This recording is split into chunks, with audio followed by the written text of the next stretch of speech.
It's Friday, May 9th, 2008. I'm James Kotecki. Welcome to the show.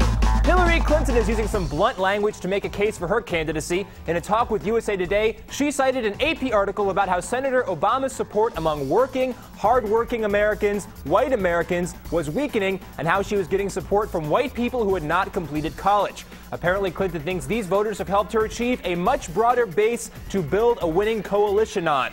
Now, some have looked at those comments and inferred a race-based argument for her nomination, but I see it differently. With all this talk about working Americans and hardworking Americans supporting Hillary Clinton, there's a very important group getting left out here: the lazy Americans. Senator Clinton, we are a country of the 30-minute pizza delivery, the drive-through pharmacy, the robo-vacuum. Lazy Americans are the backbone of this nation. Or at least they would be if they actually got off the couch once in a while. So who will speak for them? Who will stand up for the slack-jawed, the slovenly, the drooling masses yearning to breathe right? God knows they're not going to stand up for themselves. They've got enough problems just trying to reach the potato chips. So who will it be? John McCain? I don't think any lazy person is going to be very enthused by seeing a 71-year-old guy working 16-hour days. Will it be Barack Obama? Can you really afford to let him become the candidate of both the snobs and the slobs? Senator Clinton, if you target the lazy Americans, they will go to the polls and vote for you. Right after this episode of The Price is Right.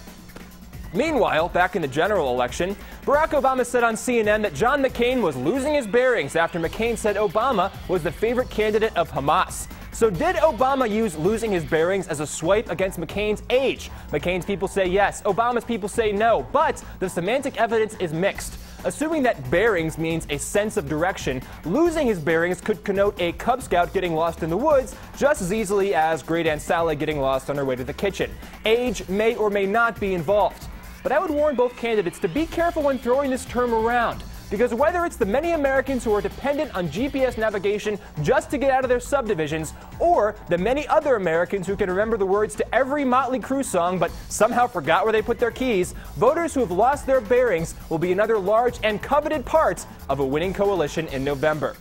Well, that's it for today's hit. Check out Politico.com/nothing for more stories. And don't worry, watching this video is not a sign of laziness. It's a sign of good taste. Right here on Kotecki TV.